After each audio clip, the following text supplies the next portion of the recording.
marhaba bikum mtazamaji mahali popote ulipo. Ni siku nyingine tena, kama ujuavyo jina langu ni Salma binti Athmani. Bila kusahau, kama huja subscribe kwenye YouTube channel yangu, na kuomba na nakusihi uweze kufanya hivyo mara moja ili uwe wa kwanza kabisa kupata video punde tu nitakapozi upload hapa. Happy New Year beautiful souls. It's been a while, right? Lakini kila kitu iko sawa na tunaendelea vizuri. Siku hii ya leo nataka kuuliza swali, lakini kabla niulize swali nataka tuangalie kisa kimoja ambacho kimeweza kufanyika, maanake tunaona ya kwamba majibu yalitoka. Tunazungumzia matokeo ama majibu ya kidato cha 4 ya mtihani wa kitaifa wa KCSE. Majibu hayo yalitoka, sasa ni siku 4 tangu majibu hayo yatoke, lakini tumeshuhudia shule nyingi zimeweza kufanya vizuri, na kongole sana kwa wanafunzi na shule hizo kwa jumla kwa kuweza kutia fora katika mtihani huo, na wale ambao wanajitayarisha kuenda katika vyuo vikuu tunawatakia kila laheri. Lakini jambo la kushangaza ni kwamba kuna shule moja katika kaunti ya Kisii, na shule hii yenyewe inaitwa nilo jina la hiyo shule ndo naitafuta hapa. Shule hii inaitwa Raganga. Shule moja katika kaunti ya Kisii inaitwa Raganga. Wanafunzi, hiyo shule imepata mini score ya 2.235.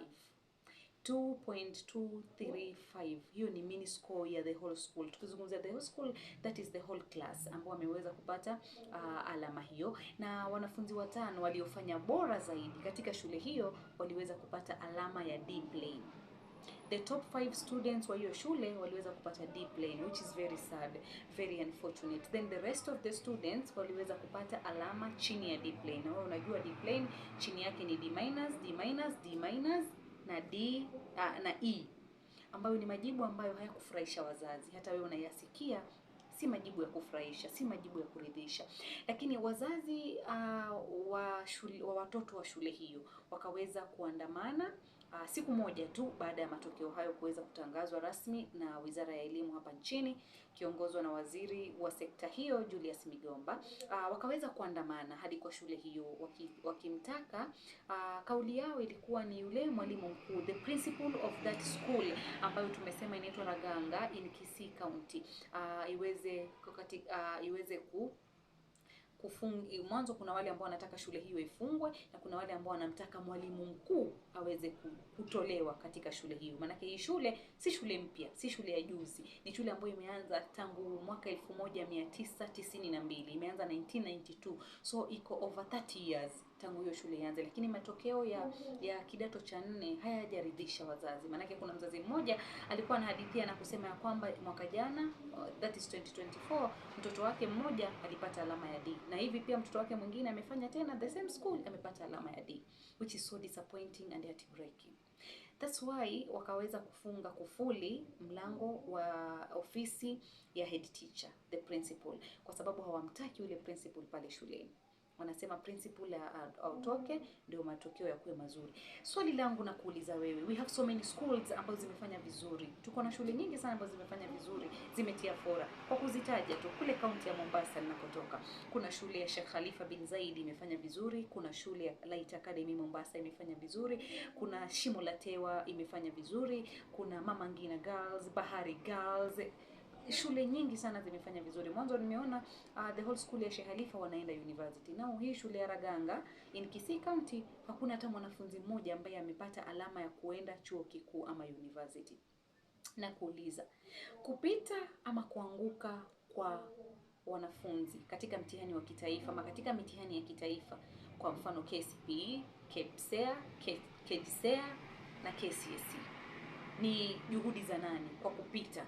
Ni kwa sababu ya shule, ama ni kwa sababu ya hayo maeneo, ni kwa sababu ya walimu, ni kwa sababu ya mwalimu mkuu, ni mwanafunzi mwenyewe, ni resources, ni changamoto zile ambazo zinapata shule, ama ni nini? Wewe kama mzazi, kama Mkenya mzalendo, hata kama si mzazi lakini lazima kuna mtu unajua anasoma, wewe unaona ya kwamba kupita ama kuanguka kwa mwanafunzi katika mtihani wa kitaifa kunasababishwa na nani?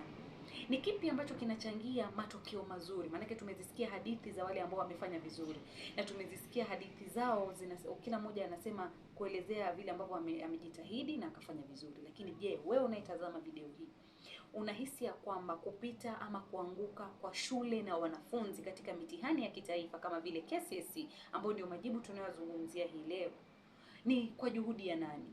Ni nini ambayo inasababisha kuanguka kwa wanafunzi ama kwa watahiniwa wanaofanya mitihani?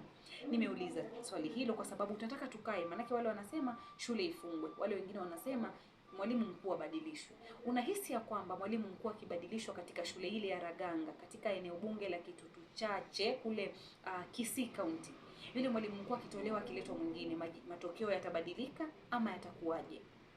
Maoni yako ni gani? Tukae chini tuzungumze. Ni mkao wa kula, tukae meza ya mzunguko kama wazazi, kama jamii. We are helping a sister, we are helping a brother, we are helping so many people ambao wanapanga ama wana watoto wao katika shule hii. Tufanyeje ili ile shule iweze kupita?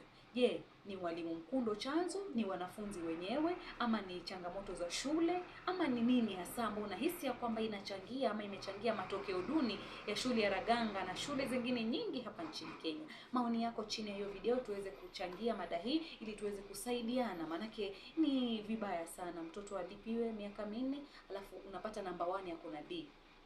Shule nzima imepata D, yani shule imeanguka kabisa. 2.235 points. A whole school. It is so unfortunate and so heartbreaking. Maoni yako ni gani chini ya hiyo video? Asante sana kwa kutazama. Hadi siku nyingine, na kutakia utazamaji mwema wa YouTube channel yangu.